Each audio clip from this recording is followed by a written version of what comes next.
I feel like I'm slumming it compared to Johanna. Stop No, it. Johanna I mean, looks Johanna great. looks fancy. Look, Johanna's in her little library over there. Y'all are in the production studio. Yeah. In my athleisure wear. Yeah. Hi, guys. Welcome back to the Library of Alexandria. And today, guys, we're going to be talking about Glorious Exploits by Ferdia Lennon. This cover with googly eyes. And I have with me, it's been a long time since I've had people that aren't Evie and Anitha. Like, I talked to 3 people online now. So, guys, look, it's not Pete, Evie, or Anitha. It's Joanna and then John Namey from Talking Story. We're like the B team, Alan. Yeah, really? You brought in the B team. No, I've Evie are in the chat though. I've read so little. Like, I've read so little that I've had nobody to talk to anything about. So probably Joanna really liked it. So everyone but Alan liked it, Jimmy. That should tell you everything you need to know. So wow, anyway, I couldn't help myself. Joanna, do you want to introduce yourself to the Hi, I'm Joanna. I betray Alan on a regular basis, and I'm happy to be here. She told me she told me that people in my Discord can't spell intelligentsia, so that's why she I didn't say that. She did. You said that. You told me I was spelling it wrong. I did, and you said, "Well, I spelled it that way because I didn't assume anybody in your Discord knew how to spell it." That's not what I said. I said. Well, that's what he heard, Joanna. I know. All right. So, John and Amy, introduce yourselves. Tell people where to find you. Okay, I'm Amy Minton. I married that. So her taste is impeccable. Yeah. My name is John Min. We're here from Talking Story, and thanks Heidi so much for sending us this book, and we both loved it. I'm just gonna say it. I loved it. Yeah. Yes. And I think Alan, we're the perfect. Doesn't matter how we all felt. Mm-hmm. Alan, you're the perfect for the historical context, and all 4 of us have a history of performing. So we're like the perfect team to talk about this book. I agree. So this book was sent to me by Evie because she was determined that this before I ever talked to you. She was like, because I mean, last year I was barely on the internet. Like I'm surprised I have a channel. Like it's on life support. And she sent this to me and she's like, you and John over Talking Story need to buddy read this. And I'm like, okay, because I mean, who's John?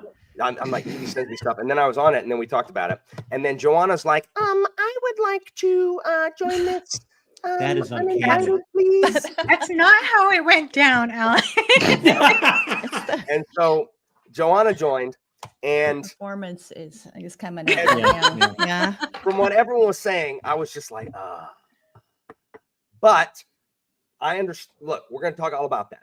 Glorious Exploits is about. So here's y'all's historical context settle in the Peloponnesian War. In the Peloponnesian War is in 3 stages. Okay, it starts in 431, and the first stage results in really kind of an Athens victory. Like Athens makes a treaty with Sparta that is in their favor. Like they really come out ahead in the treaty, and then Athens in the 2 years of downtime makes a very foolish decision to invade Sicily. Like they use the auspices of there are these 2 feuding towns on Sicily, and Sicily, if you don't know, is inhabited by the Greeks and the Carthaginians at the time. And so 2 of these city-states are feuding, and Athens, they ask Athens for help, and Athens is like, well, of course we'll go over and help, but it's really just like their casus belli. It's the excuse they use to get over there, and then they plan on taking over all of Sicily. And I don't know why this has not been made into a movie or a Netflix show or an HBO show. I don't, because it is the perfect show, because it is one of the most ill-fated expeditions in all of history. Athens goes from being on top of the world, controlling the world, having basically beaten Sparta, to completely on the ropes at the end of this, all because of this ill-fated expedition. They send over 3 generals, one who doesn't want to be there, one who betrays Athens to Sparta, and the other one who doesn't have enough political clout to get what he wants. And so they delay so much that Syracuse, which is the main city in this, Syracuse, which is it's one of the more powerful Greek cities on Sicily, they prepare for Athens' landing, and Syracuse just drives them into the ground. And it ends with an overland, like their entire fleet is destroyed in a huge battle in the harbor, and Athens has to make an overland march to try to get to a friendly port to get off of it. And it's like a horror movie where like it would be so like if you've seen Jurassic Park 2, like The Lost World, where they're like walking through the tall grass and the raptors are like pulling them down. It's like that. Like the Athenians are trying to escape at night, the chasing Syracusans, and they are just mowed down. And the Athenians surrender to spare the rest of their lives. And so 40,000 men lost their lives in the Syracusan expedition, as well as 200 ships, which is a massive amount for the Athenians. And the imprisoned Athenians the leaders are killed, despite the fact that they, the Athenian kind of like peace people wanted to send them back to the Athenians to like ransom them, and the Syracusans said nope, and they literally ignored them and they cut their heads off. And so the other soldiers were put in the stone quarries, or the limestone quarries, and that's where they were prisoner, and they had to eat, sleep, and poop in the same place, and they starved to death or they died of disease, and all of them died. Like every one of them just died. And so that is where we pick up. We pick up at some point after the Athenian prisoners are being kept in the limestone quarries. And this book follows two just Syracusan like workers, like blue collar people named Gelon and Lampo, who is our first person narrator. And the whole thing is about they go down to the Athenian quarry and decide, let's use the Athenian prisoners and put on a play, because at this time Athens is the cultural center of Greece. All the great playwrights like Aeschylus, the tragedians, Aeschylus, Euripides, and Sophocles are all from Athens. So they're producing these great theatrical works, and that's where we're at. So that is the context you need to understand, people in the chat, where we pick it up. And at the beginning, Lampo talks, they keep talking about friggin' Hermocrates, that they're like stupid Hermocrates. That's the Syracusan general that beat the Athenians. It is not relevant, is neither here nor there, but they do mention him. So, Joanna, and then John and Amy. Joanna, what were your thoughts? What were your thoughts on this book? Just non-spoiler. And if you guys see me turning away, I have a baby right here, and until he goes to bed, I'll just kind of, but I am listening. So go ahead. Okay. General thoughts about this book. I think that was actually excellent. Thank you so much for that overview, Alan, because I'm just not an expert on this part of history. As most people saw when we had our Augustus discussion. Oh, Atticus. Upstaged. All right, get out. I didn't want to distract them. So go ahead. You're stealing my thunder. Yeah. Follow that, Joanna. Yeah. Nobody cares what I think. Nobody cares. No, I really like this book. I went into it thinking, is this going to be for me? Am I going to be lost without, without the historical context? I don't know. I wasn't sure at first, and I can understand people bouncing off this book, I'll say, because it is narrated in first person by a character named Lampo. He's one of the producers of this play that they're going to produce. And the thing is, Lampo is a schmuck. Like, that's the word that came up for me with this character. He's a schmuck. He's very ill-mannered. He's very callous. He's very rude. He's very selfish. And he's offset. I think he's contrasted quite a bit by his good friend Gelon, his co-producer of this play. And Gelon seems to be everything that Lampo isn't. He seems to be somebody who has a lot of heart, a lot of empathy that comes through in the story over and over again. And at first I wasn't sure what I thought about this, because we get this perspective from this character Lampo. It has a very, I would say, almost like a jovial, lighthearted tone as a result of having the story relayed through this character. And it's a character that's not very likable. So like I said, I can understand people bouncing off of it early on, and I wasn't sure I'd get invested. But little by little, I found myself invested. I found myself invested in this play that they were producing. they're casting these actors from the quarry, from the Athenian prisoners there, and you start to get that sense of what the art means to these prisoners when they have nothing left to live for. So I really liked the way that was displayed. It had some surprisingly dark moments. I overall am pretty positive about this book. It has, like I said, I think a lighter tone most of the time, and then some darker moments that surprise you. And um, and I think, yeah, I guess that's what I would say about it. The only thing I would say is that, and oh, and the other thing that I think makes it a little bit of a lighter tone is I felt like the writing style was somewhat a more modern type of writing style, even though we're dealing with historical fiction. So it's very accessible. It's very easy to read. And it's very easy to get a lot of that or infer a lot of the context that Alan just presented beforehand, too. So That overland flight is like a crappier chain of dogs. Seriously. When they're trying to get out, it's like fleeing Aaron. oh my goodness. Seriously. Just So gesture at us with a baby toy. He did. what, No, it's a highlighter. I thought it was a baby toy. Oh, it's a baby toy. Now find one, Alan. Find one, Alan. now There we go. I will gesture at you with his alien. Nice. He does this with his teeth and it squeaks. So, Amy, what did you think? You're the He's a one. You read it genius. first. You read Yeah. it before. Yes. You did read it first. I loved it because you see, I don't know if I found Lampo's personality to be a barrier for me, liking him. I suppose it's because we see so many movies with likable schmucks that Mhm. he was just another kind of unemployed loser on the streets. And being in theater, I kind of know exactly who these people are. And, but as a kind of coming of age story or a maturity story for Lampo, I thought it worked really well. Yes. Because to go into this environment where you say, like, right off the bat, you're going into a prisoner of war pit, a quarry where they're all been sent to die. And he doesn't really quite see their humanity at first. He sees them as things to be manipulated and used, to get these Medea quotes out and let's make a show and let's do this and let's manipulate them. And you want some lines, I'm going to toss you some olives for some lines of Sophocles.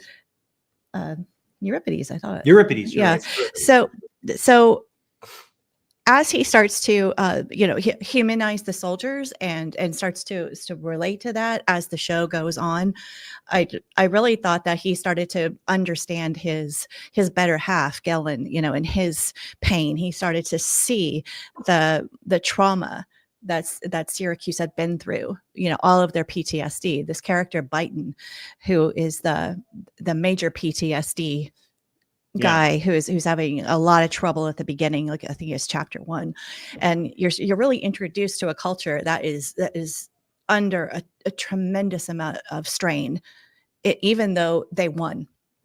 And they're experiencing things that we know of in modern times, is that the war, PTSD, and just all of their population being dead or missing, and Lampo's just not seeing that quite yet.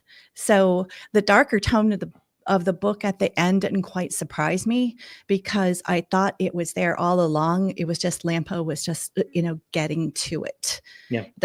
And it was the show and the process of that got him there, which is to me highly relatable. Like how coming together to create an artistic endeavor can really change you as a human. And that's why I thought this was like really reflective of the experiences I've been through as far as a collaborative art form. And I really appreciated how that worked. And the modern vernacular, like I've heard an interview with Ferdia Lennon saying, like, Merchant Ivory can do their upper class British accents in, in historical fiction all the time in movies. Why not? The street Dublin accent, Irish, yeah. Why not? And he kind of went for it, and right off the bat it was just I agree with Joanna that it was just really drew me in. Like, I'm not 100% versed in Irish vernacular, but I was just like, man, that is just a really slick way to get some energy back in a in an era of history that we often think, I mean, despite Alan's huge success in bringing us there, I just think that we view it as stale because it's so long ago and it's so inaccessible. Unless Alan's talking about it, we need stuff like this to remind us that this is good stuff. You know, what about you, babe? Me? Okay. When Amy handed this to me, she said, "You're going to love this. It's everything you love." And she was absolutely right. Black humor, perfect. They did a great job of this. It was so unflinching about man's inhumanity to man, driving these prisoners of war into the pit. Like Alan so eloquently said, sleeping, pooping, big dying, all in this one little hole in the ground, all thousands and thousands. So yes, but there was still that unflinching look at what war can do to a society and what war can do to individuals and family and every type of social structure. And at the same time, there was laugh out loud moments, and you catch yourself like, oh gosh, man, am I supposed to? I can't, but I couldn't help myself. So it's that black humor, check. That thing about, while you're looking at man's inhumanity to man, the transcendence of what art can do for us. Lampon's character arc is a perfect representation of that. We'll get into spoilers about everything he starts and everything he overcomes and where he ends up, where they completely subvert a Deus Ex Machina moment, is a phenomenal character arc. Yeah, absolutely phenomenal character arc. I love Lampon and Gellin being like basically Rosencrantz and Guildenstern. Loved it. Yeah. Loved it. Them being completely lost on the streets, trying to figure out what this means, what our own loss means, where our lives are going, and then the direction of art taking him to what's next. Loved it. Everything about this, his amazing use of, well, that's kind of a spoiler. We'll get into it later. But I mean, there's the Irish vernacular. When we did a theater company, we did so many Irish plays. I mean, Martin McDonagh's our favorite modern playwright. So absolutely love that. There was nothing in this book that didn't just completely, Sorry, did he write The Pillow Man? Yes. And Cripple of Inishmaan and Beauty Queen of Lennon and a lot of the Irish plays. But so everything just hit perfectly right on the bullseye for me. And I mean, I'm going to show how old I am. Does anyone else remember, like staying home Saturdays and everyone's out playing, you're near home watching Saturday matinees, and that movie comes on with Mickey Rooney and Judy Garland, and it's like, but gosh, guys, my dad has a barn. We can put on a show. Like, this is the absolute worst example of my dad has a barn that's ever been written, and I freaking loved it. Like, for the moment, it's in one gleaming, shining moment, it's the most transcendent production ever, and then it's like, that is the worst production ever. Like ever. From one extreme to the other, and historically bad. It's so fast. I love that. Yeah. Oh, yeah. I loved so much of it. Yeah. Everything worked for me. Everything worked for me. I think that this author did an incredible job with just giving you that wave of emotion too, where you're building up and you're so excited and you're like, oh, this is so bad. Oh no, this is great. And oh no, this is awful. Like, it just taking you through this wave of emotional contrast, and building. Everyone that's worked on a project, isn't that the exact feeling? Yeah. Like, isn't that the exact feeling? Like, you get together for the first read through, or Joanna, the first rehearsal, right? Mm-hmm. And it's like, oh wow, this is going to be we could make a mark. We could leave a mark in theater history. We're going to Broadway. We're going to Broadway. That's how good this is going to be. And then somewhere right around week 2 or 3 of rehearsals, you're like, I don't know if we can get this up. Ever done. Yeah. This is not going up. I can almost guarantee you this is the one that'll kill us. It's not going to go up. And then opening night, you're like, it's a mystery. I don't know how that ever worked. That should not have worked. So you bring up right there a line from Shakespeare in Love. Yeah, it's a mystery. Yeah, it's a mystery about how shows go up. And this is, I can't wait till we get into spoilers, because there's so much of this that reminded me of Shakespeare in Love, but so much like darker. Yeah. It's like Shakespeare in Love on Red Bull. It's so much darker. So what about you, Alan? Let me ask a question. Have any of y'all ever done one of the Greek tragedies or comedies, Aristophanes, Sophocles, like on stage? Yes. I have not had the fortune to do that. They don't do them just like they don't do Shakespeare, except for Midsummer Night's Dream down here. So, you know, I whatever. But I used to teach because it was on the curriculum. I used to teach Aristophanes to my kids. So we would read Wasps and Frogs, which, you know, like I think Greek comedy's funny. Oh, it's hilarious. Yeah. But like you watch some productions online of like the Greek tragedies, and it's just like, no wonder no one wants to watch this. Like I do, but it's just like it's hard. It's hard, just like it's hard to get Shakespeare to look good. So this book. Lower the boom. Lower the boom. Bring it, Alan. I really look. So look.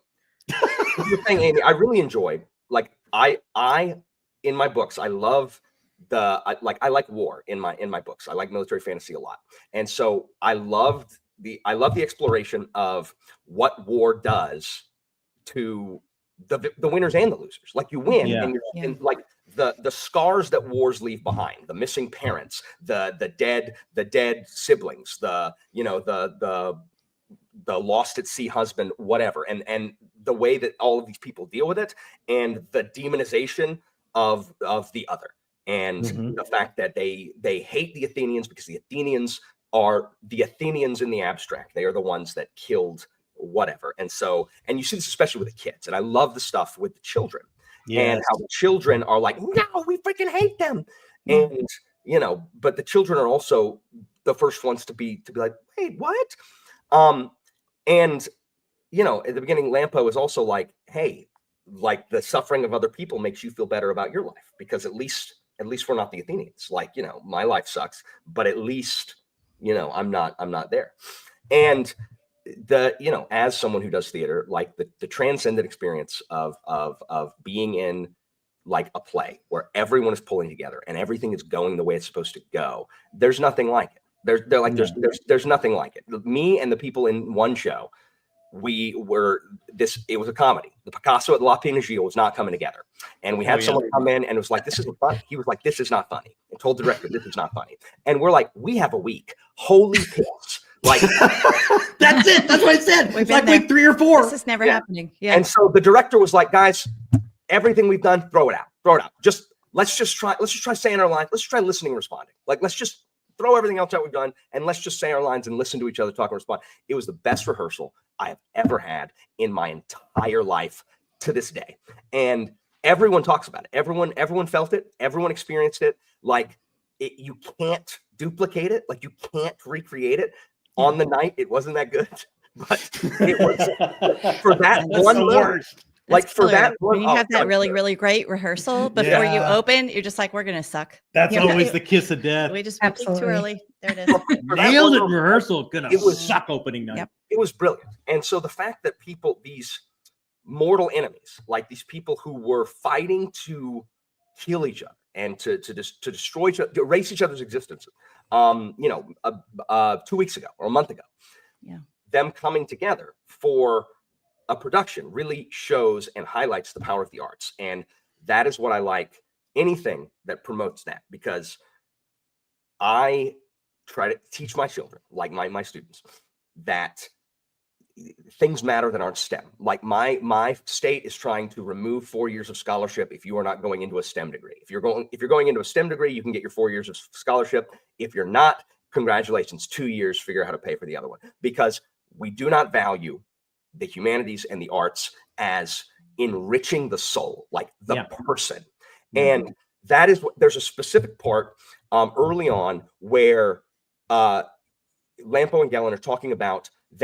Gellin hired an actor to perform Euripides while they were making their pots, and they produced fewer pots during that week because they were obviously distracted by the actor. But Lampo says it was their most beautiful work that they've created because they had that art like pouring into them, and so what they created, like the pots were better. They were objectively better because, you know, they received that beauty and then poured that beauty out into what they were creating, which I love. It's one of my favorite parts of the book because more matters than the commodification of everything. Like, the maximum productivity should not be the end goal of every single thing in life.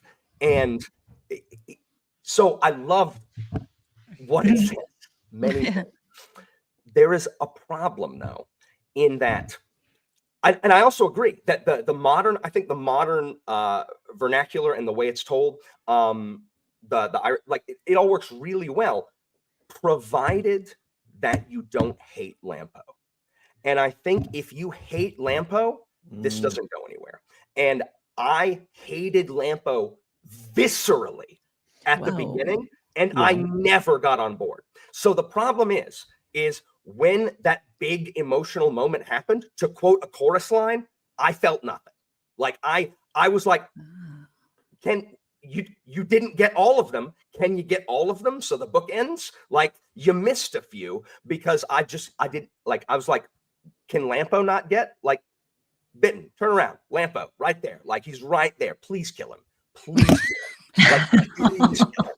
Like, I hated the character of Lampo so much that I don't think I was able to see past it, because all of these themes are themes that I normally love, and I love it here. I hate the system of delivery that gave it to me, because I could not root for Lampo. I did not care. I preyed upon his downfall, as the kids say today. I wanted bad things to happen to him, and because it's being told through his eyes, I couldn't, like, I just couldn't get past it. And I think he's too smug. Like, he's so smug and so mentally ill. Like, so mentally ill. He does have problems. Well, his responses to things, especially like when he's on the date, and that was the worst. and Yeah. she says something, and what he hears in his mind, I understand about really toxic, John, like, my really negatively toxic self-talk. No, you know that I have that. Like, yeah, we all do, sure. And also his complete lack of emotional resilience when Gellen's like, I don't want to do that. And he's like, you know what? F you, Gellen. F you. F you. Are we in spoilers? I think we're in spoilers. Yeah, spoilers. Did we cross spoiler territory?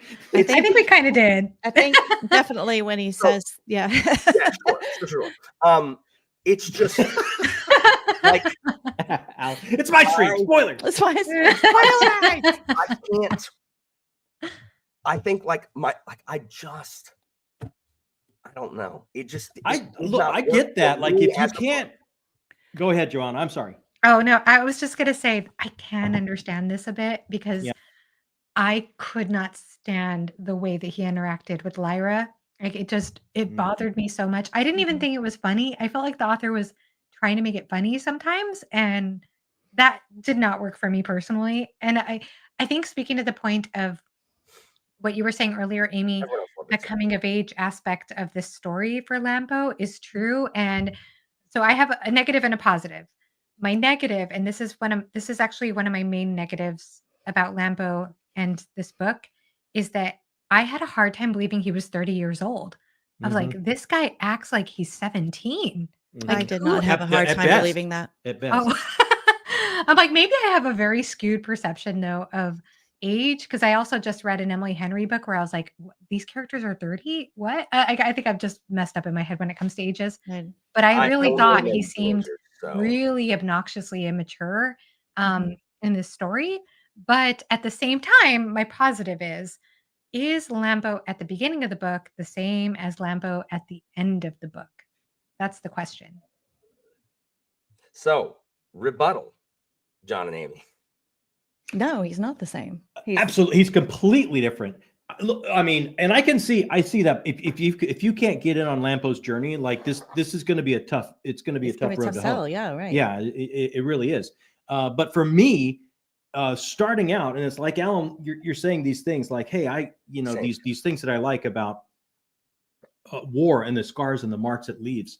I mean, and like a lost generation, an entire lost generation, and because of Lampo's foot, his injury, like he was not going to be involved in the war, in the combat. So he is one of these, like, left behind. He's an island in this stream where everything's washed around him, right? And he's just left behind in this. And there's an entire generation, brothers, fathers, husbands, all gone, all lost, an entire generation, while he is just lost in time, stuck in time. So much stilted and stunted that he still lives with his mother at 30. True. Yeah. Has just lost his job. When I say Rosencrantz and Guildenstern, I'm not comparing them to college students, but it's like that level of loss, that level of living in a basement playing video games all day, living off of Fritos and bean dip, and that's all there is, right? That's his existence. But you have to remember too that the war's been going on for a while, right, Alan? How long? Yeah. So it's Are we having any male role models at this point? If this is a guy that's been left behind, is he really, getting out into society Lives and with his mother. learning Where's his anything father? productive? It's I the don't. war's 15 years old by this point. Yeah. And so if he's 15 when the war starts and he's 30 and he's got very few male role models and he's a dysfunctional person, let's say, to begin with, and he's raised around war, like he's going to have this kind of sickening attitude. And I mean, I just think war stunts growth of children anyway. Yeah. It'll either make them grow up too fast or not at all, and then sometimes both. And, At the same time. yeah, Yeah. in weird ways. I had no So problem. his only with role 30. model basically is his friend Gellin. And his Gellin is so damaged from his own loss Right. Yeah. that he's largely unable to Ellen function lost as his well. wife and son, right? Yeah. Yeah. Yeah. His entire family. No. He lost his son, but his wife, wife left. left. That's Yeah. right. His His wife wife left. That's right. Yeah. She couldn't deal with the loss of her son, so she's left. Yeah. So Did, he he's lose, did his son get sick or did he lose his son in the war? I forget. got sick. No, it says it was an infant, I think. Yeah. Okay. It died. Yeah. So from there, you have him, like Amy said, I'll toss you a few olives if you have a line of poetry or something with the prisoners. And then look at where he ends up at the end. He ends up at the end saving them. even more so than Gellin. Like, I will not leave them there. I will, especially this one that he had a connection with, this transcendent moment of as opposed to these people just trying to get food, they actually they lost themselves and they lost their reality in this art. And when he saw that, and when he complete, and where he starts with Lyra to where he ends with Lyra, it's a much more. It's better. It's different. The imbalance of power with a slave girl is very creepy. It is. Yeah. I'm gonna go with her on that one. I never felt that was the strongest part of the book. No. There's so much about the society itself and how it's working and the show, but the Lampa and Lyra thing was just is just creep. But that part of it is the benefit I had from it being told from Lampa's part of view, right? Well, they don't end up together, so right. But why is this here? When he's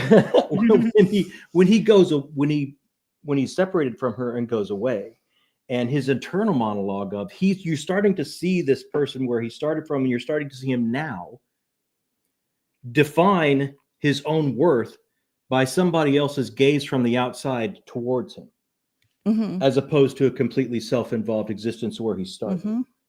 So he wants to get back to Lyra for a certain reason. He wants to define himself through somebody's gaze outside of him. He's starting to engage in the world in ways that he never would have been able to because of the stunted existence he had at the beginning. But by the time he does that, he's lost her. So there's no and opportunity. Lies life. But there's no. So the next person he meets, he'll be already at this for point him to redeem himself in the eyes of Alan or Joanna. Well, I think there were always seeds of goodness in Lampo, even though I struggled with him a lot. I like, for example, when he was willing to go back to the ship, when Gellin went back to the ship where Turin was. And so I felt like, okay, there's loyalty there. There's heart there. And the way he looked at Gellin, the way that he revered Gellin, I think there was always a seed of that. And I agree with you, John. I do think, even though I really overall am very negative about that relationship, I still think there's something to be said about how he wanted to be educated. He was willing to be open to her worldview and was even practicing how to write his name in Greek. So I think that there was hope for Gellin. He was certainly not the same person by the end of the book. Yeah. And I did, even though I didn't like their relationship, at the same time, I really liked Lyra as a character. She was somebody that was an interesting character. Yeah. Added a great perspective to the story. Right. Yeah. It was from, does anyone remember where she was from specifically? Lydia. Lydia? Lyra from Lydia. Lyra. Mhm. Okay, so she's Mhm. probably from, I don't know if she's from Sardis or whatever. Anyway, so she's Asiatic Greek then, and they did not have the same. They were not as like Athenian men, Athenian society, Athens, the most, the cultural capital of the world at the time. Athenian women were expected to, like, they weren't even allowed to leave their house without being accompanied by a man. Like, even if that man was a slave, like, you were not supposed to, like, no one cared what an Athenian woman thought. Sparta was the Greek city state that had the most advanced treatment of women. Now, Pericles, who died shortly before this expedition, his mistress was Asiatic Greek, and she did not give a crap what the Athenians thought. She was out there like arguing with Socrates and stuff. So Lyra comes from a place where, as a woman, like she was probably, if she was educated, like she was not treated the same way that the Greeks certainly would treat their women. So I don't know if that's relevant, but she came from a place where she probably had much more agency than she. Oh yeah, and she came from wealth too. I mean, listening to her tell her story, like she was not. Yeah, she definitely had a lot of social mobility and importance in society as an Asiatic Greek, as opposed to one of the mainlanders. Mm-hmm. I dislike, my hatred of this book ebbs until I get away from it. Like, talking to people about it, like, I like it.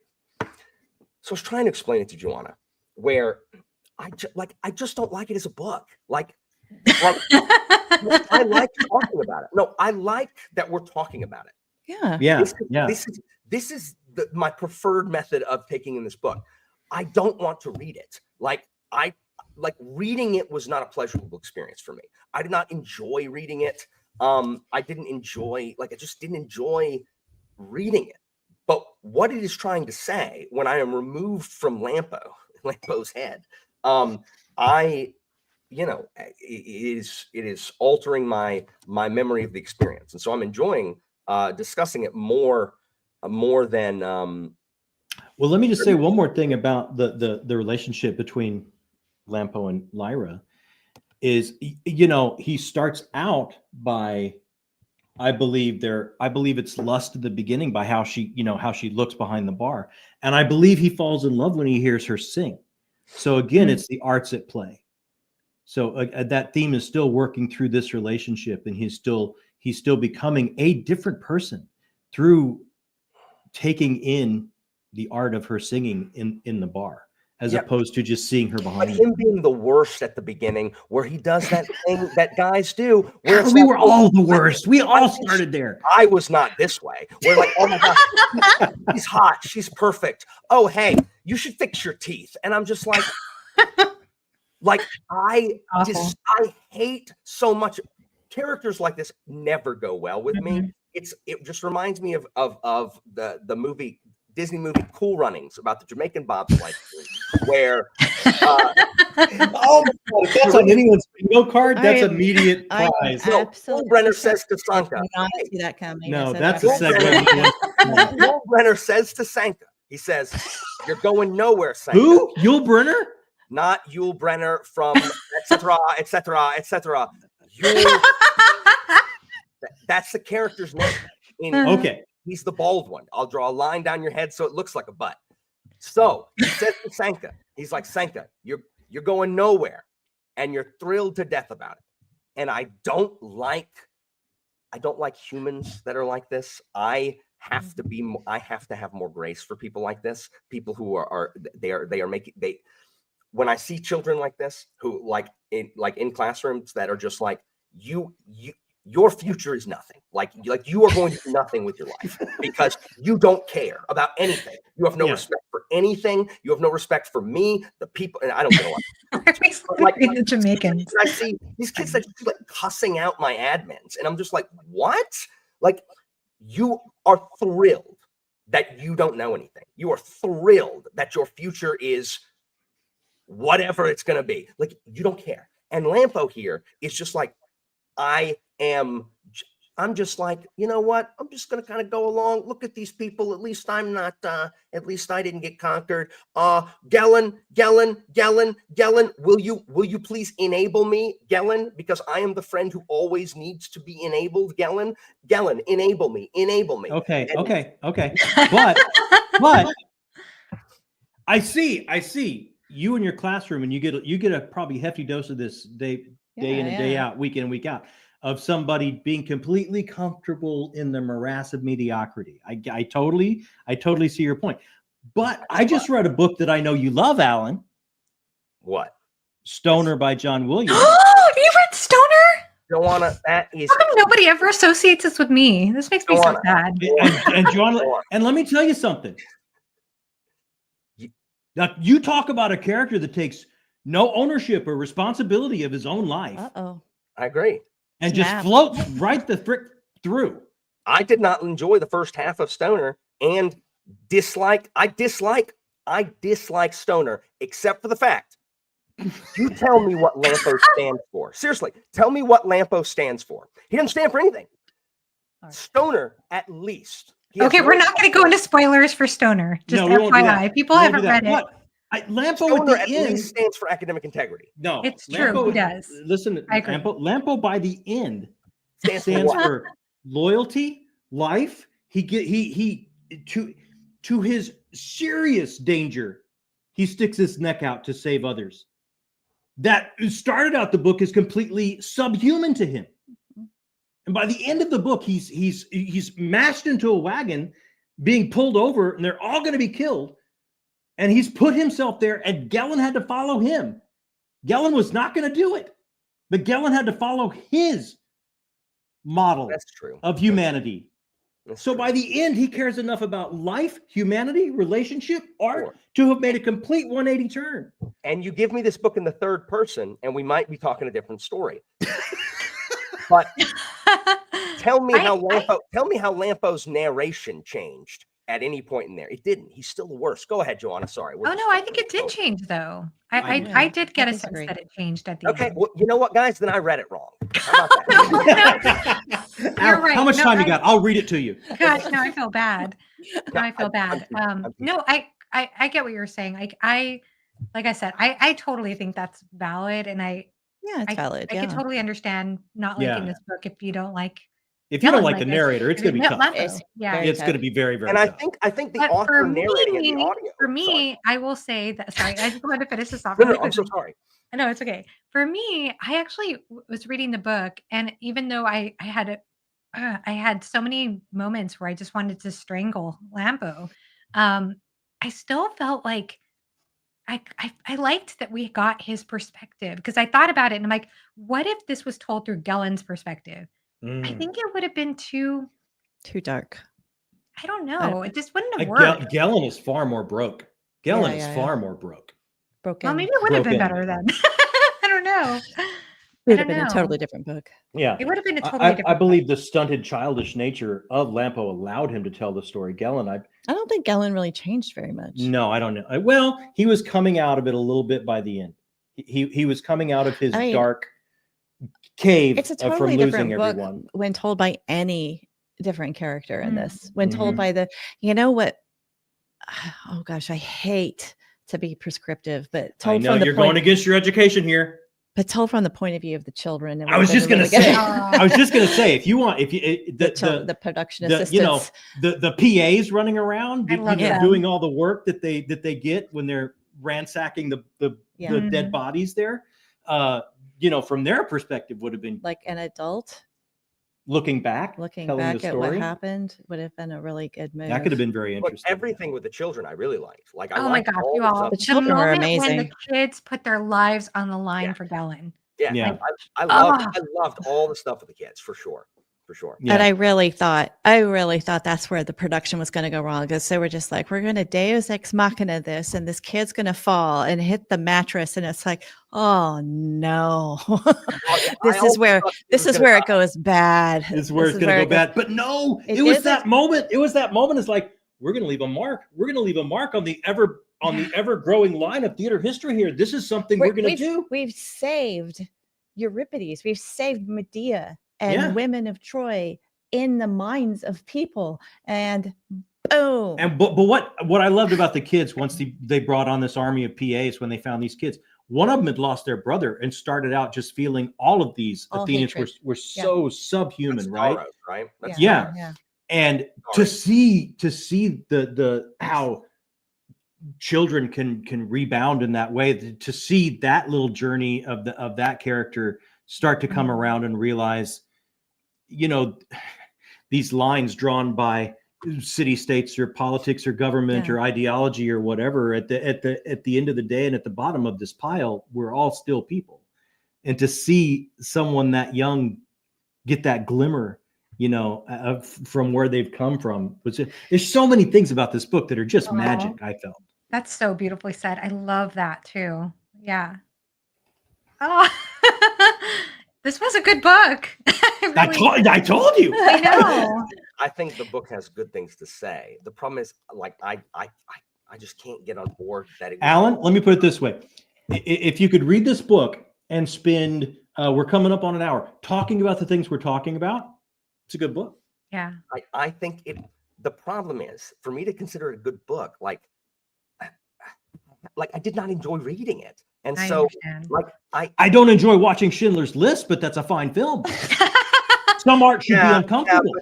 I mean, yeah, that's true, but not enjoying Schindler's List because it's uncomfortable is not the same thing as read. It's not. It's a different kind of not liking.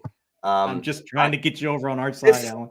The problem is, so I feel this way, the same way as I feel about The Dispossessed. Like, there are just certain books, like in just the way I ingest stuff that I use to entertain myself, that just bounce off of me. And The Dispossessed, I bounced off of that hard, even though I agree. Y'all just heard me say here at the beginning that I don't think everything should be commodified.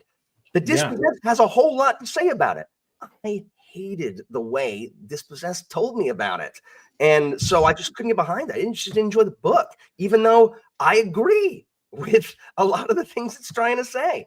And I agree with here. And I also think there's a part in here that I think Ferdia Lennon astutely and as a cultural part of the cultural zeitgeist touches on when they're in town and they have the guy who is, first of all, doing his performance, and they're like, have you ever thought of taking that professional? Have you ever thought of taking that on the road? Have you ever thought, like there has to be, you can't do something as an amateur. You can't do it because you love it. You have to be doing it as a professional. Like, you have to be doing it so you can commodify it. And then there's that big long tragedy about the rope. What is the rope? Like, he tied his legs were tied with the rope, right? Yeah. And the guy's like, hey, how much for that? How much for that? Yeah, it's the same rope that his father used to torture him, to abuse him. It's that morbid obsession that we have in our society with like, oh, that's a famous story. Oh, let me be part of that. Like all the serial killer, memorabilia. Oh, so your dad tortured you with that? Oh, are you selling that just so you can display it in your collection and have people look at it? This commodification of trauma, like everything has to be somehow put on display and exhibited. And there is no private trauma. Like you can't go through anything privately anymore. Everything has to be, and we do. That's like social media has made everything public, and so everybody put every single thing out on the internet, including crap that you don't need to put on the internet. And including book talk. Look. I hate TikTok with every fiber. I ranted about TikTok in my class today. I that part you bring up, I love that part. And the character saying, "Oh, you're really good," but that factors in the theme that these Athenians, they're performing for life and death. They're not doing it for any type of commodification. They're doing it for, that's true. Because they've been forced it's that juxtaposition. There's no choice when you're doing it for food. True, but they get wrapped up in the moment and they're transported from where they are. Yeah, strictly from the point of doing it.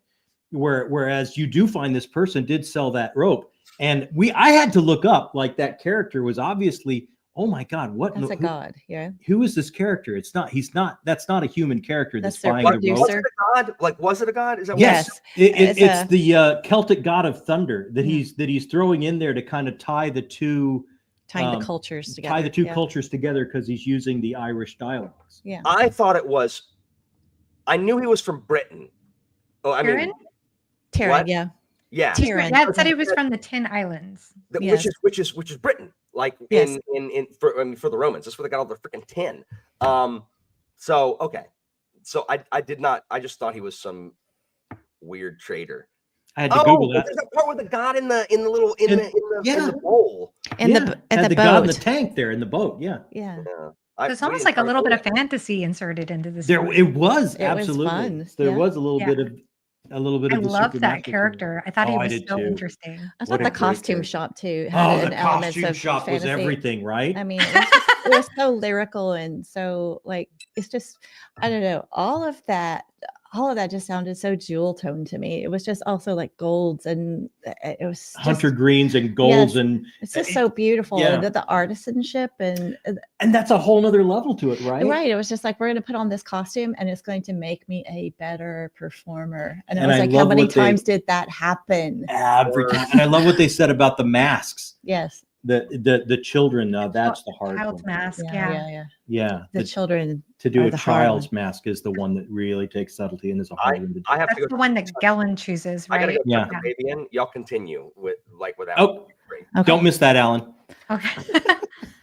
Yeah, I thought that was beautiful though, because it was Gellin, I think, who got his choice of all the masks, and he chose the child's mask. The child's mask, which is the most subtle of the masks, right?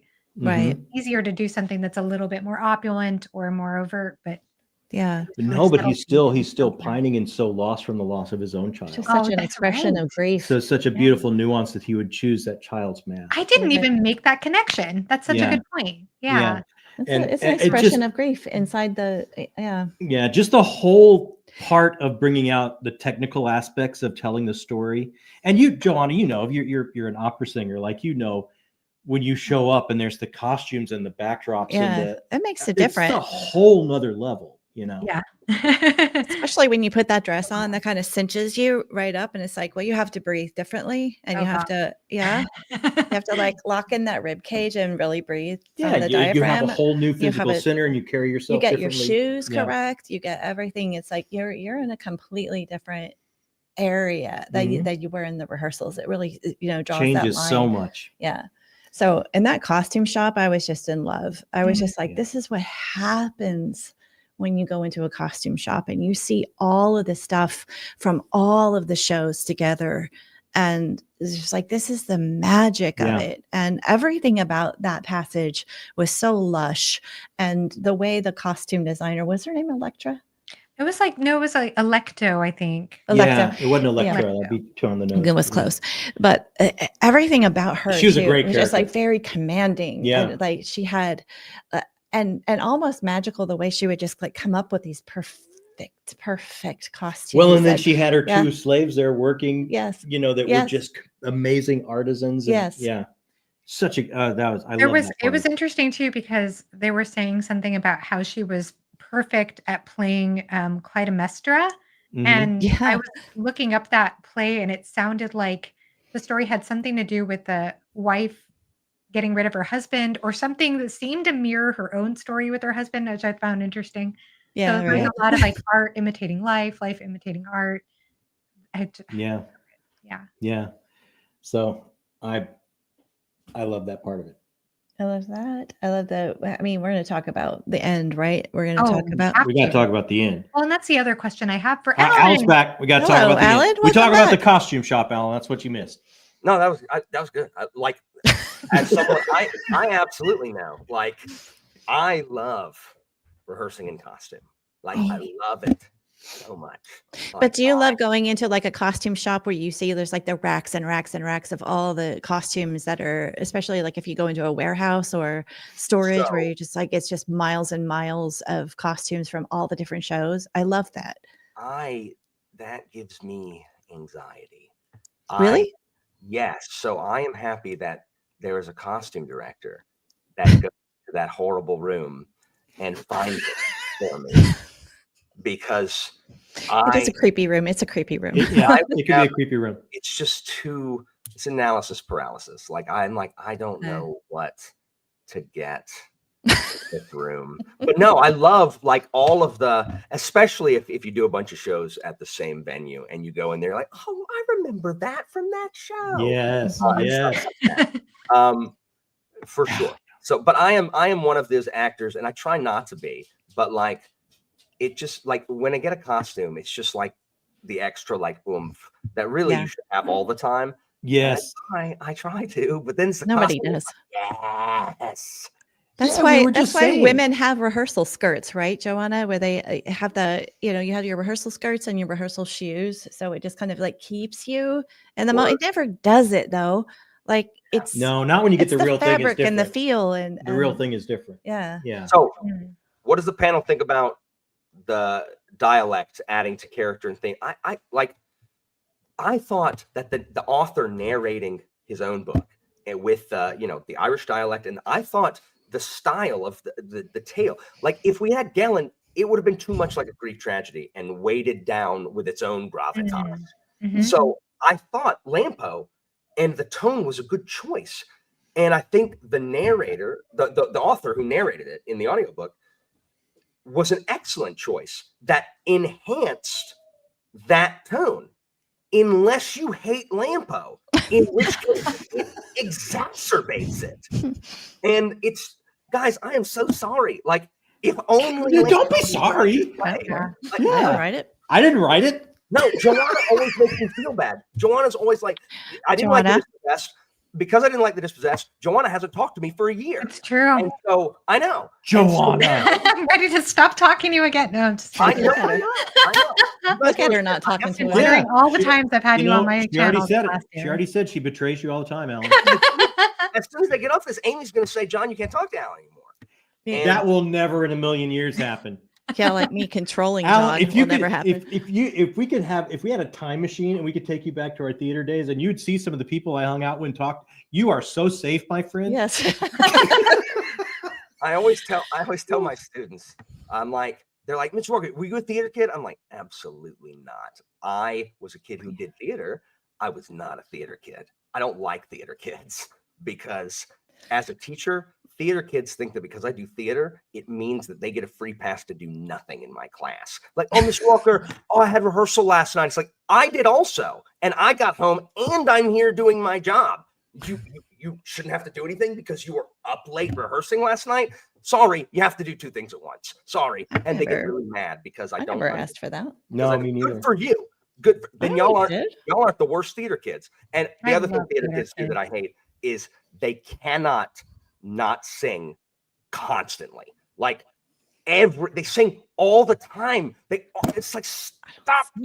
That was me when I was a kid. I was gonna like a Disney villain. Couldn't shut up. I don't sing. So that I was the drama, but not the Okay, good. Then the that's sing. fine. Like that. I'm not the musical kid. I might have I'm talking more about the musical theater kids. You Sorry. you might have musical annoyed some theater kid. people. I might have made a living at musical theater for a while. Did you really? Yeah. What's your favorite musical you've been in? I love musicals, and I love dance numbers because I cannot dance. I And can't dance either. I can barely sing. So my favorite musical it was an original musical called Jump Rope the Musical. Man, I don't know what that is, John. It's an original. It was unpublished, but I was in that, and it was directed by Dom DeLuise, and I learned so much. You were directed by Dom DeLuise? Yeah. Let me tell you the stories. Oh, you want to hear how Dom would direct me? Come on, do it, babe. So Dom would direct you this way. This was during a point where he was very, very heavy, like very, very heavy. Can you swear on this live stream? Yeah. Okay. Well, it's not a bad. It's bad. It's that's not bad. true. Okay. So he would set up a chair all the way down center, and he would set up a chair, and you would start working, and he would have the largest super soaker water gun he could get, and if he wanted you to stop, he would. John, I told you to take that again. I told you not to do. I told you to do it. It's like, Dom, I swear you took your mother's ass. Go back. Yeah, no, he would just blast you with water. That It was amazing. makes me so happy. Oh, Yeah. it was awesome. It was the funnest time. Dom DeLuise is a huge part of my childhood. He voiced every character in every Don Bluth film. So I am a huge Dom DeLuise fan. That's I don't know awesome. who that is, but then when you were acting like him, I felt like he seemed familiar all of a Okay, sudden. so he is Like Burt Reynolds with the Cannonball Run is a famous one. He usually wore like a tam o'shanter, Towards the end. you can Google. Yeah, If you I'll Google's see- on. look him up later. if you've seen any of the Dom DeLuise or the Don Bluth films, in like Oh, Secret he of NIMH, voices everyone. he's Yeah. Jeremy, Yeah. he's the crow in Secret of NIMH. He's Tiger in American Tail, and he's Itchy in All Girls Go to Heaven. Yeah. Yeah. Dom is great. Dom's That's- great. I'm not Yeah. sure I've seen Dom DeLuise do a live performance. I think I only know him via voice acting in animated movies of my That's childhood. fun. So Now, when you get John off camera, that's the time to ask about Dom in the audience. Oh yeah, That was- yeah. In the going out Oh, after you shows can tell and one. stuff. You can tell. No, Well, that's- no. Okay, you won't. He's not going to tell him. so the ending of this book. Yes. Oh, let's get to the ending. Yeah. Yes. Let's do it. How much did you love the backwards Deus Ex Machina at the end? Oh, where the god is like, "Hey, can I get you anything?" And the god wants No, where they don't. Well, that's awesome. But where they don't lower down the God that explains everything. They lower down the rope and pull the broken humanity out of the freaking hole. what? When In he this book? rescues. Yes, Where is that? He rescues Patches. he rescues Patches. I didn't want Patches to survive. What was wrong with Patches? I hated that he kept talking about his lizard green eyes. It's freaking me out. I That hated wasn't it. his fault. It was like a Poe story. I couldn't get over his eye. Lampo made me hate him. I wanted everything and everybody close to Lampo to meet a grisly end. Oh And- my goodness, Alan. Alan, Goodness. I don't want to convey it to you. I did not like Patches either. I'm like, who are you? Why? And also, y'all shouldn't like them either. The Athenians are the aggressors and deserve what happens to them. They unprovoked attacked Syracuse. Alan, if you love stories about the scars of war, you know the people thrown in that pit weren't the ones that started this whole. That is 100% Problem. true. They did not make the decision, and They did not make the are decisions. gone. They did not want to get on that boat. They did not want to come here. They had nothing to do with any of Aw. those decisions. That's true. That's They were true. just Starving people. to death. They were just people on the bottom of the pile. And Win a war. but as opposed to a God lowering down, right, and solving our problems, we had a completely stunted human that couldn't even live life at the end, accept humanity and find it so important that he takes a rope, even though his friend won't help him, goes to the edge of the pit, lowers it down, as opposed to a God coming down. We're pulling up the brokenest part of So- humanity out of this pit. That and is and very. it keeps not being Patches either. He's just like pulling Yeah, it keeps one. not That's being you're not Patches. Patches. Get back in there. You're not Patches. Get back in there. There's like they're coming out. Like stop coming out. And it's That is very Amazing. insightful. I did not catch that. I just thought he was trying to rescue Patches because he's obsessed and wants to do Patches.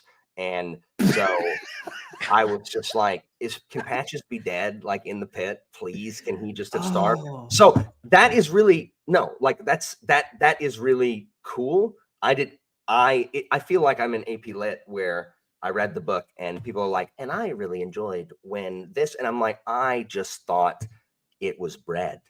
Like I didn't know that the whole character arc changing.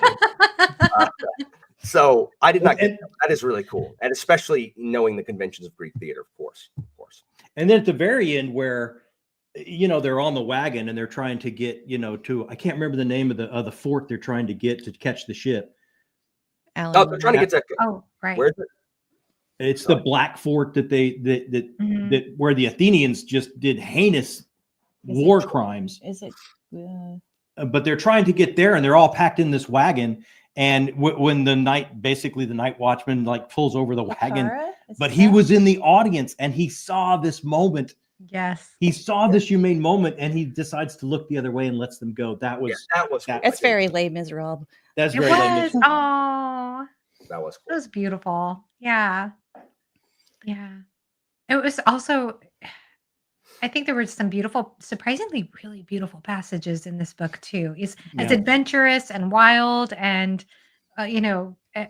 as this book was, there were some passages that I thought were really good, like, that just made me stop for a minute. Like, there was this one that said something like, "Anything is possible, and it always has been. For the world was once a dream in a god's eye, and the man who gives up on himself makes the very same god look away." I Mhm. was like, "Ah," like, there was just so much like that, like Come on now. There are no flies on that. There's no flies on that line. You know what else? Frickin' Lampo used his influence to get Patches that second part that he didn't deserve because he wasn't the best. And I don't like that in theater. So there you go. There's a more palatable reason that I don't like Patches. He did It's have all a very strong favoritism. Catholic It's all past. favoritism. so- I should have played Jean Valjean. It's all favoritism. No, I should not have. You know what I loved about it is like it was like that's happened. That's happened.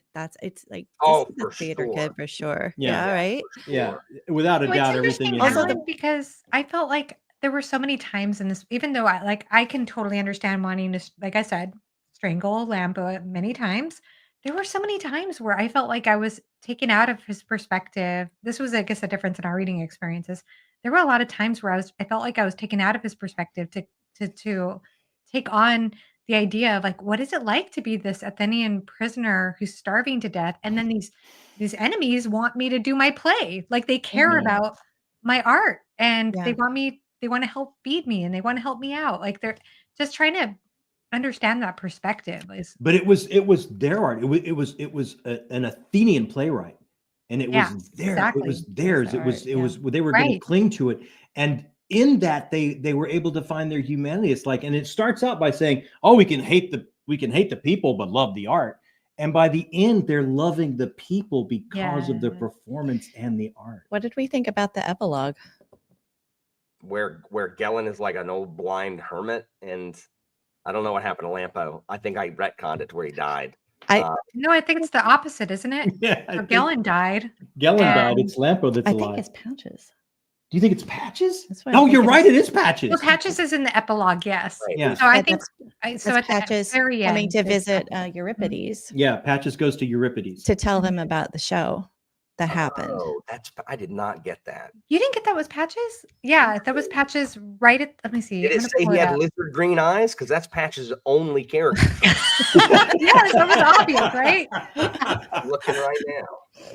Yeah, no, it was Patches goes to Euripides' house where Yeah. Yeah. everybody's talking and it's that was Patches. There was that last line. Yeah, I did also like when they finally at the end when they got to the fort and it's black because it's been burnt and all the things Yeah. that have happened here, and you just get that little bit of a knife twist of, oh my gosh, we've traveled all these miles for these Athenians to be our brothers and humans, and we would stick our necks out to save them, and then you see What they did. Yeah. what in their fury the crimes against humanity they have done when they were on the winning side. But but like the guy, the soldier, Byton, am I saying that right? Byton. That's how I understood it. Yeah. Okay. I mean, like the reason why we have such a tragedy at the end is because a soldier with PTSD. I mean, that's and that's like, I mean, like something happened there, and I mean, just like, and it hurts everyone. It just like it. Like I said, worst production ever. But worst production ever. Amy, we were talking about before we got on, and she's like, "That character, what was that character's name?" And I said, "I just remember him as Maxwell because he has the silver hammer. That's all that's how it sticks in my head." Yeah, Byton, and you're right because he did. He lost. He Who did he lose? He lost somebody in the war. his son, I believe. Yeah.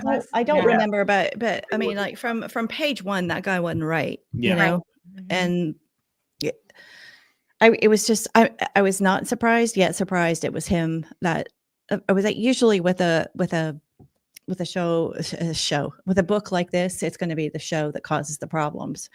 And it was like, but then when the show kind of comes off without a hitch and comes off beautifully, Not even without and a hitch. I mean, they have that moment. It's like It's like these transcendent moments, It's a and the transcendent moment. audience is there, and it's just like it works as intended, and then it's biting. And you that have comes all the in that- lines of people coming, like they're Yeah. waiting for the people to show up, and then all the people show up, and it's happening. and it's a I build mean, it if people they are sucked come. in. It's Yeah, yeah, right. yeah, it's happening, and then And then Biden loses his cookies. Yeah, because he can't take the.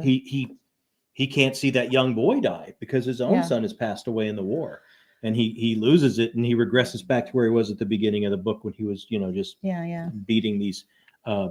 beating Patch's best friend to death. Basically, is where he started from. Yeah. Wow. I like a powerful book. Very. It's really interesting because shut up. We don't have to go to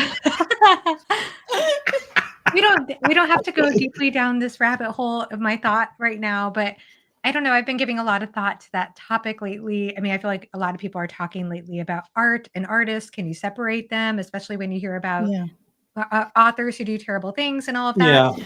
But this story is almost like a reverse effect of like separating, like, at first they're like, oh, we're separating the art from the artist.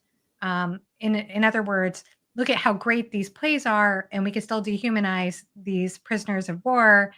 But at the end, like you said, it brings them together. Like there's this humanity piece that comes through.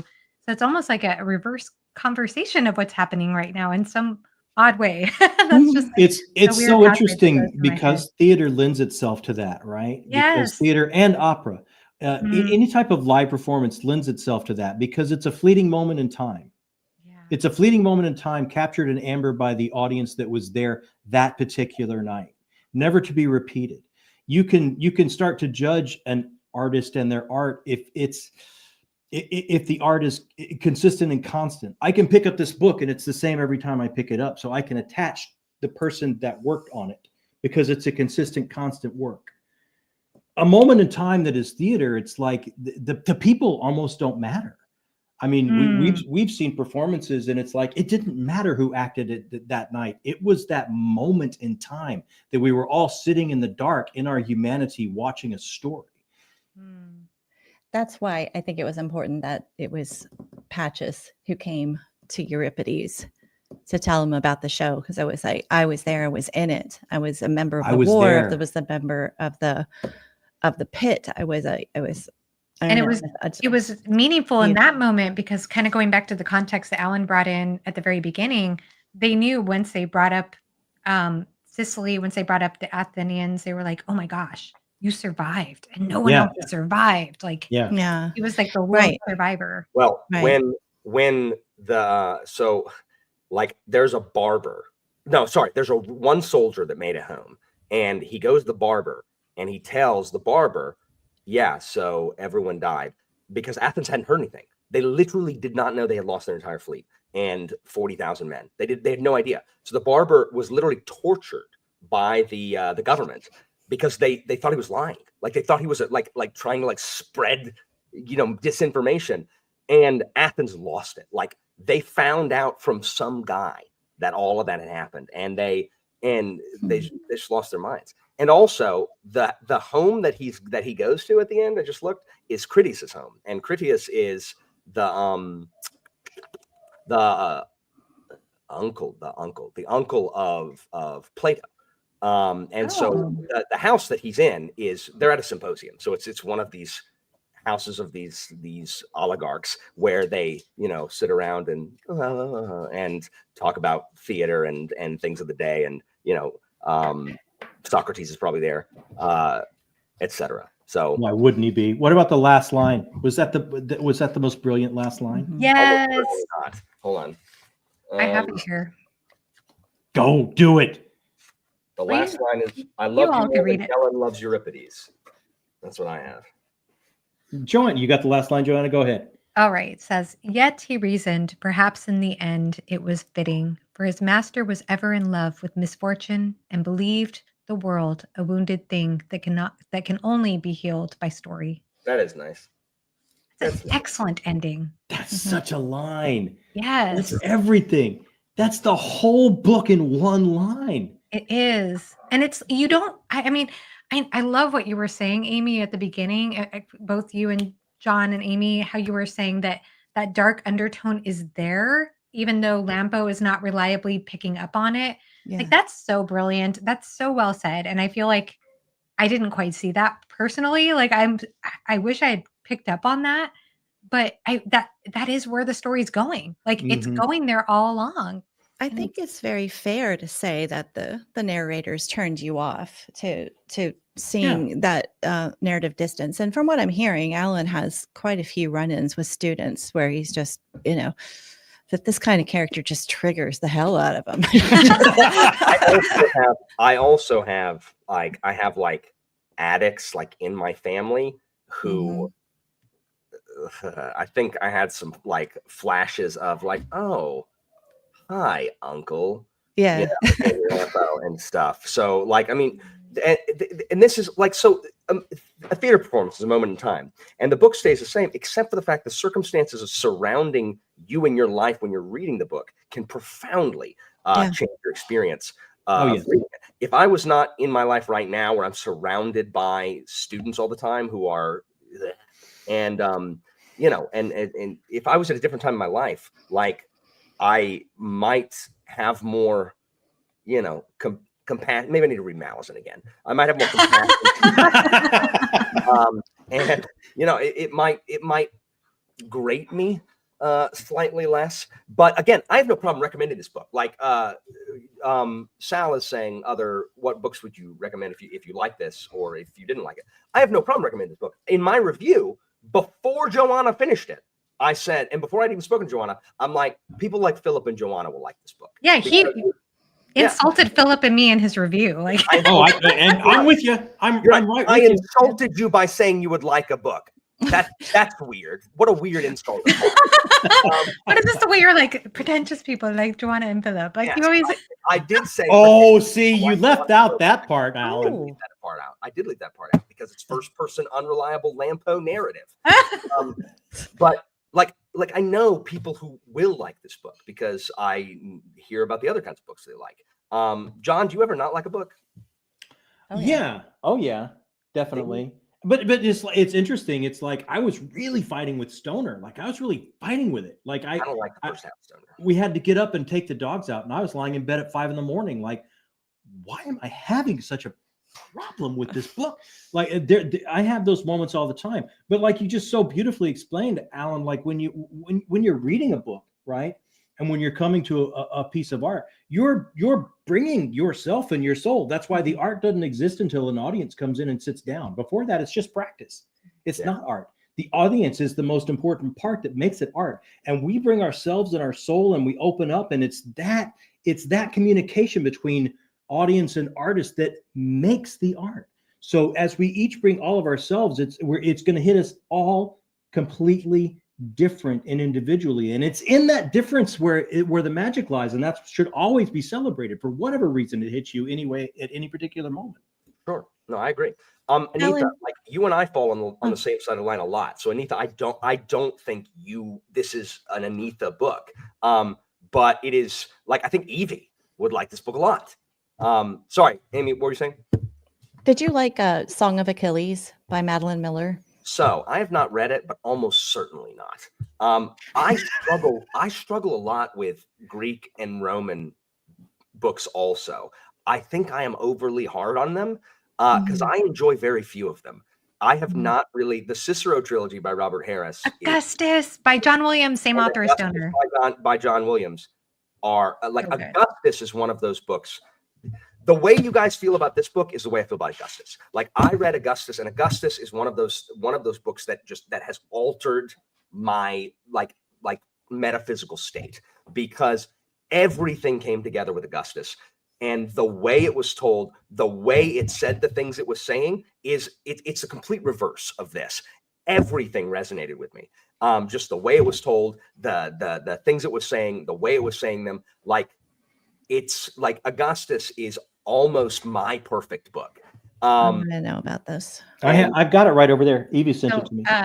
John, if you hate Stoner, please don't tell me, because it will. No. By the end, it. I found Stoner to be. It's in a stack. I'll get it for you. Okay. By the end, I found it. The reason I was fighting Stoner so hard is because I was fighting it because it was me. Like looking back at my life, there was points in my life when I just floated through because I was so self-involved and I cared only about my artistic expression and journey. And to keep conflict down, I would just float through my life until my next moment of epiphany, my next role, or my next, I saw my future in Stoner, which is why I did too. And I felt so lucky that I was able to break away. But the reason I was having such a problem with it was because it was freaking me. Like I was fighting it because I was having a hard time looking inside myself and realizing that this is an uncomfortable character journey for me to take because it's so personal. Thanks, Zach. John being Mr. Rogers again. I can't find anything. Okay, So, I feel better, but I was also going to say, John, that once you finish Stoner, you finished it. Did you finish it? Yes, I finished it. Okay, yeah. I highly recommend. Well, Stoner's one of my favorite books of all time, but I highly recommend checking out Augustus. It's right. I swear it's right over there. We're trying to find it right now. It's such I will find it in no time. I know interesting right where it is. contrast to Stoner it's a because really good contrast. it's such a powerful And contrast. even if you read it and didn't like it, or it wasn't your favorite, you would absolutely have a window into like my psyche. Like you would just be like, I completely understand why Alan loves this book. Stoner, like I was like you, John. Like I was like I already, think negative things. And so I'm like, yeah, this is basically my life. I will amount to nothing. And I will like dwell in my well-deserved mediocrity, I suppose. And then we all have that voice. Yeah. Then we get to the thesis defense, the dissertation defense, and Stoner takes a stand. And I'm like, okay, here we go. Can you do Mr. Stoner, shut up. Like, shut your mouth, Charlie Walker. Like, Stoner, the titan battling against the absolute academic lack of any kind of integrity encompassed by Charlie Walker and his ilk and the enablers who allow him to get away with it. Oh, because he's injured. Get this book out of here. And so Stoner became my man on the wall, standing between what is right. Yeah, because that's all he had. That's all he had. He has his work. You're absolutely right. His epiphany is Christina. We're talking about a book I've never read. Story and art. Bye. Yeah. Right. Christina says happens every night here. We're talking about story. I haven't read. Yeah, same time next week every night. I hope you like it if you read it. I understand if people don't love Stoner on the level I do. I just try to walk away. And not you know listen. what, Sam? I think you would like it. I'd rather read about Lampo than Charlie Walker. Seriously, you're right. I hate Charlie Walker worse than I hate Lampo. Charlie Walker's the worst. Mm-hmm. Charlie Walker's. Anyway, I like a bad narrator. No, the prose is beautiful. I like a very bad man. Do you guys have any other recommendations for this type of book, or something similar? I don't know. Sal was asking. No, because this is a very unique book, and this really got me interested in this era. And I started reading Silence of the Girls, which I did. I enjoyed Silence of the Girls. Did you really? I didn't like it. Yes, because other people have told me that too. I thought there was such a lack of agency in the narrator. It just bored me to tears. But I was really interested in what was happening, and I thought Song of Achilles did all that better.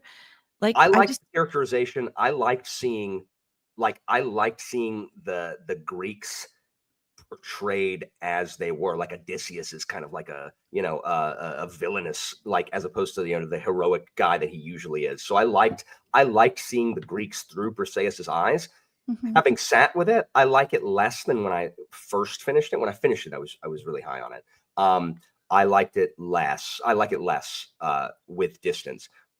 And I agree. I think especially the back half, Perseus can't do anything. She's carried from point to point. But the beginning, I liked viewing the Greeks who, in my narratives in class, because it's about Greece, so the Greeks are the main characters, seeing it from the eyes of their captors, I thought was good. That's why I like the Trojan women is, I didn't like that when I like that even less. just Oh, because really? it just like the agency of the women just keep like getting reduced, and I'm seeing a lot of like I'm watching things happen behind the scenes, but the narrator isn't engaged, and Oh, hold on. you Is know, that the it's, sequel? yeah.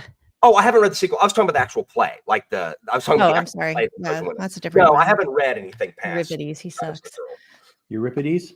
Hack. Hack. Stupid Euripides. I mean, if I was going to recommend something like it, I could say, I mean, it's a play, but it's Cripple of Innismon by Martin McDonough. That's Martin McDonough stuff. Yeah. It's very similar. That's Black, true. Black humor, Irish. You're laughing and you go, well, I shouldn't laugh at that. Same with movies. Like he does a lot of movies now. He does In Bruges. He does I liked In Bruges because Three Billboards, Ray Fiennes and Three Colin. Billboards in Ebbing, Montana, Missouri. and then the one that was recent. Banshees of Inisherin. Yes, that's Martin McDonough with Colin Farrell. That's very, very similar to this. Yeah. So, Matt, you've read it. So, another thing I had with this book is like, I read a book 2 years ago called Fulgentius by Cesar Ira, and it's it's a translated work, and it is short like this one. It's like the book is like this. It's like this size. It's a weird size, and it has some similar themes, especially about the power of theater, and it is but it's less like hopeful. Like it's much more bleak. It's about a Roman general who every time he conquers a city, he forces them to put on this play, and this play is like his autobiography. Like it's like it's his autobiography. It's a play about him. That's great. It's this Roman general who is obsessed with putting on this play, and it is written in a really like tongue-in-cheek tone, the same way this is. It's third person, and it's written in a very like the tone is at war with what is happening, because it is very much about the dehumanization of the conquered, treating the conquered as subhuman, less than human. Like it's something like it says something like if they didn't want to be completely destroyed, murdered, mutilated, whatever, they should have surrendered to Rome, as if that's the easiest thing. Like, you could have just surrendered and we wouldn't have murdered all of you. Oh, by the way, is the set set up? Like, what are we doing with the actors here? And it's one of the most jarring books I read that year. Because I'm not certain I loved it. But what's it called again? It's called Fulgentius, who is the name of the Roman general who is determined to put on this play everywhere he goes. And so it has some of the similar themes, but there's no coming together. Oh. Like it feels similar to this in some ways. And look that up. It does have funny parts. It does have funny parts, especially like the tone is at odds with what is happening, like completely. Yeah. I love that dichotomy. I do. Usually it works really well for me. I'm gonna look. What was the Alan? What was the Sebastian de Cassel book that was on your top Shadows? That is so good. That is about the power of theater to transport one back in time, and how history, you can change people's memories through a good theater play. It's so swashbucklingly fun. It's Three Musketeers. It's Three Musketeers meets I don't know, meets Shakespeare in Love or whatever. What's that one? It's called Play of Shadows. It's like the first book in the new Greycoat series. Okay. And so you have to do the Greycoats first. I mean, no, but I mean, it spoils the end of the Greycoats, but you don't care about that. But it's like the guy joins a theater group to avoid being killed in this duel, because the theater group works for the Duke or whatever, and so you can't have a duel you can't kill the actors. And so they're the struggling theater company that are trying to put on this play about like the Duke's history, and when he steps on stage, like things like starts to hear things from the past, and it's different than everyone experiences it, and he's saying things like in the play that are treasonous, and so people are getting really mad and wanting to burn the theater to the ground. It's really good. But it's the kind of book that I like. Anyway, what if I died? Yeah, don't do that. I'm gonna try. I think this book is you should not, guys. People You like it more now. Just admit it, Alan. You like it more now. I admit that. Yeah. I do. I hate it less than when I got here. Okay. I always feel that way. You know what I'll tell you? Every time I talk about books that I didn't enjoy, when I talk about them, I like them more than when I did.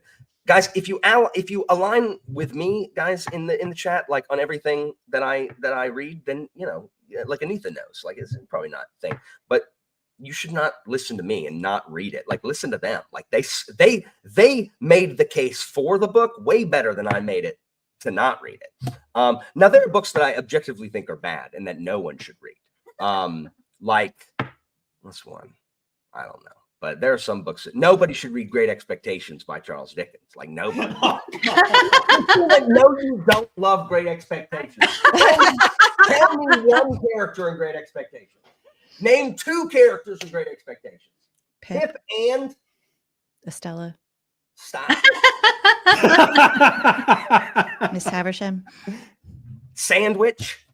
The Benefactor. Old Magwitch or whatever. Magwitch. Oh, sorry. Smallweed. You're right. I take it back. It's not Great Oh, Expectations. it's Bleak House. That's right. It is Ulysses by James Joyce. Friends do not let friends read Ulysses, like for any reason. James Joyce is tough. James Joyce Ulysses has to be the worst book ever written. It has to be. It's so difficult. Mr. Pumblechook, who said that in the chat? Oh, Marianne. Mr. Pumblechook. Dickens has the best names. Dickens does have the best. So names. I like Inspector Bucket, I presume. Inspector Bucket. I like Oliver! Exclamation point. I like Exclamation point. Tale of Two More. Cities. Tale of Two Cities is Tale of just. Two Cities is I love that. It is. love It is that. my best of favorite times. book. The Best worst of times. My mom's I love always that book. quoting that line.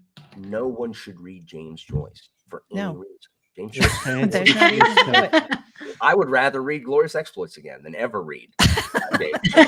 Okay. You know what? I So- should read it again and read it correct this time and be like, you know what, guys? I read it right this time. I Oh, completely agree. Alan. So the Oh, next time we Alan. get together, we're doing Finnegan's Wake. No, we're not. No, we are not. No, we are not. I don't have a checklist of things that are, great. We'll bring you literature. pain. Yeah. Alan, Oh. thanks so much for hosting. I really appreciate Yeah. this. Oh, you're right. We And by the absolutely- way, shout out to John and Amy who just wrote a book. So Oh, check Oh, that yeah. out. Jacob. Like you can, if you say you don't like that one, I will truly be hurt. So Yeah, they that's- are. You guys have killed me. I understand why. It is fine because there are 3 of you. Yeah. But there are 3 initials in your name. JL. no. No. J A. J. Yes, Jacob, 'cause Amy, John. Jacob, I know that. I don't know what I'm talking about. J.A.J. Minton. Yep. And they wrote a book called Discovery, Strange Eons. And you had one of my favorite Lovecraft quotes in the opening epigraphs. That which is dead may eternal lie. Love it. So their book is coming out May 5, right? May 15th. May 1/5. May 1 1/5. 5. Yep. I don't know May 1/5. anything. I clearly don't know that they're coming out with a book or what their names are or when it's coming out. But Alan, all 3 of us are going to come and talk to you about it. That's what I'm saying. I'm going to have them. This is a preview. I'm going to have them on my channel to talk about their book. Because like even if I cannot get to it, I want to do my part to help promote this effort because you guys are super nice and John, you're always unnecessarily kind because If only you, if she knows the real me. You know what though, Alan? It's pretty kind. I watched your video at the beginning of the month, and you said this was all the way on the bottom of the stack. I'm going to betray these people. I know it. I'll get to it if I can. But it's on the bottom of the stack. But look at you. Not only did you read it, you got all the way through it when you didn't really dig it. You even hosted. yeah. This is amazing. What a big I boy. like talking about books, even if I didn't like it. And he read it before me. You can't. I actually went. I went into it early because I was like, let's do it. So yeah, you got people excited for Discovery. Y'all's cover is really good. Awesome. Yeah. So yeah, absolutely. Thank you, Anita. Alan's back on top. Anyway, John, I do thank you for the kind things you say because I have a lot of negative self-talk because I have crippling self-loathing. Joanna doesn't do anything but not talk to me, so I feel worse. Do nothing but betray you. John, however, John says nice things, and so I don't. you know, I don't like have you on my channel for like hours and hours and hours for live shows. only to display me to your pretentious friends so that they will mock me. You do it for your own entertainment, like the can't Roman win. and gladiatorial arenas. You just Boom! win. Right here, Zach Storytelling Dragon, $1.99. Yeah. Discovery is the next top one Amazon book. Amy, Joanna, John, thank you guys so much for joining. Thanks for and having talking us, to me. Alan. It's Alan, really cool. Really This was enjoyed so this. fun. Thank you so much. I've had should. a blast time. We should look at our lists and Yeah. we should read something together again. Yeah, that'd be This fun. is how much fun we Can I have. be included again too? Well, yeah, I think he meant all of us. Okay, Joanna. you meant All of me us, too? yes. Joanna, Yay. Yes. Joanna, I'm the one who's butted in here. as unkind as I am, Joanna, I am not the person that invites people right next to someone I'm not inviting. Like that is what you and Jimmy and Philip do. Y'all make buddy reasons. Oh, So not true. Right? you see how quickly he had a list of names? Wow. Like, he was just right. You know, like right. Oh, I you know what? I'm on the spot. I couldn't think of anything. Maybe Philip, Jimmy, and I'm right here, and they do it. Anyway, chat, thank you guys so much for joining. If this sounded like, you know, if you haven't read it and it sounds like your book, then you should read it. But yeah, it has a lot of good things to say, whether or not, you know, I enjoyed its delivery system, but it has a lot of good and important things to say. Nice, Zach. All right. Aw. Everyone have a great day, and you know, follow these wonderful people on YouTube and various social medias if you haven't already.